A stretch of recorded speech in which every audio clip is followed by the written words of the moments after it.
its storylines. Despite being made on a shoestring budget, it's as engaging today as it was 50 years ago.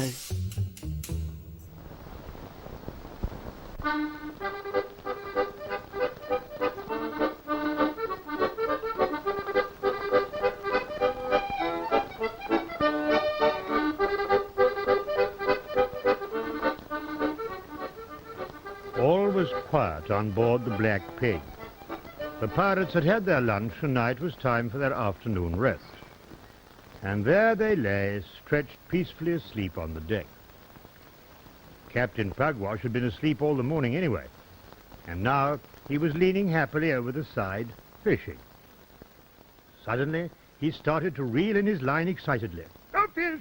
No fish!" he cried. But Tom, the cabin boy who was watching, said, "No such luck, Captain. It's a bottle, just a dirty old bottle." And that is just what it was. "But it's no ordinary bottle," cried the captain. "Look, there's a letter inside." And to Tom's amazement, he pulled out a roll of paper with Captain Pugwash written on the outside. "Oh, listen to this," cried the captain. "Dear Captain, why don't you and me make friends? If we do, we could be the richest pirates on the 7 seas. Come to supper on my ship tonight and talk about it. Your old enemy, Cutthroat Jake." And the postscript says, "Come alone," said Tom. "Don't go, Captain. It's a trap." Oh, fiddlesticks," said the captain. "This is one of the proudest moments of my life. And see, there is Jake's ship waiting for me." And he forgot that Cutthroat Jake was his worst enemy and began thinking excitedly about the party. "Come," he said, "I will put on my finest clothes. Only the best will do for my old friend Jake." The sun was setting as the small boat left the Black Pig. And, little knowing what was in store for him, Captain Pugwash was rowed over to Jake's ship. Up on their own deck, Jake's fearful crew grinned wickedly as they watched the captain getting nearer. And Jake himself rubbed his hands with fiendish glee. He muttered into his great black beard. "We'll have some sport when he arrives. Hey, me hearties." And soon the captain did arrive. He had a bit of trouble getting his legs, and he soared up the ladder, but in the end he made it and arrived on the deck with a smart salute for his kind host. Welcome to the humble ship," said Cutthroat Jake, and he shook Pugwash by the hand so hard that he began to wish Jake wasn't quite such a good friend. "Now, come down to me cabin and see what your old pal Jake has prepared for you." So they went down together. And Captain Pugwash opened his eyes in amazement at the splendor of Cutthroat Jake's cabin. Never had he seen such a magnificent collection of loot. So many precious stones and rich fabrics. But Jake was already pouring out wine and chuckling to himself.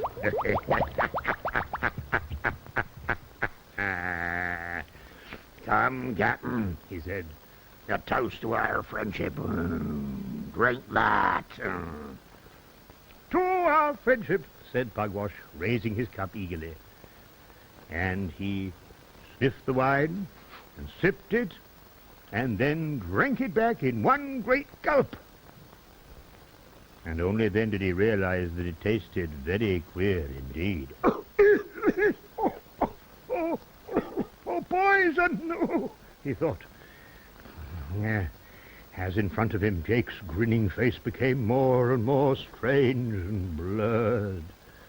Oh, a moment later, his cup fell from his hand, and he tumbled flat on his back, unconscious on the cabin floor.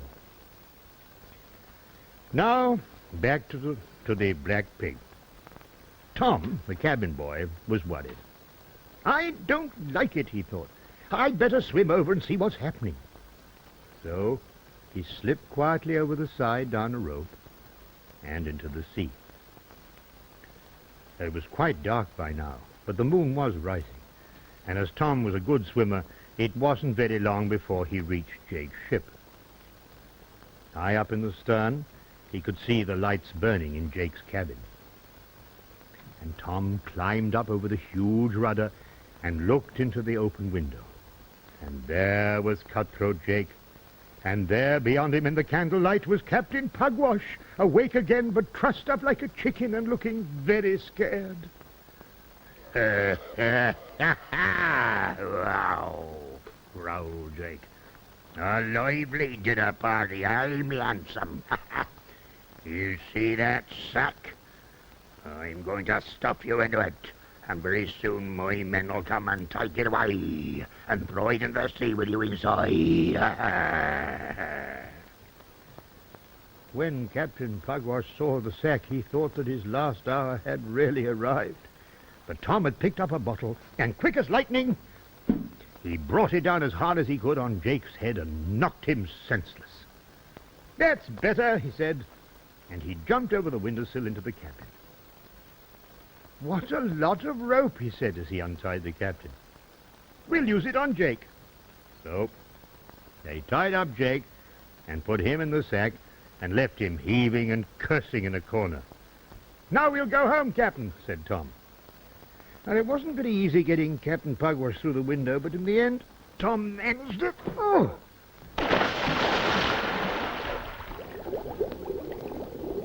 The captain started to sink like a stone, but Tom got hold of him and pulled him up very slowly and gently back to his own ship again, and heaved him dripping on a rope up to the deck.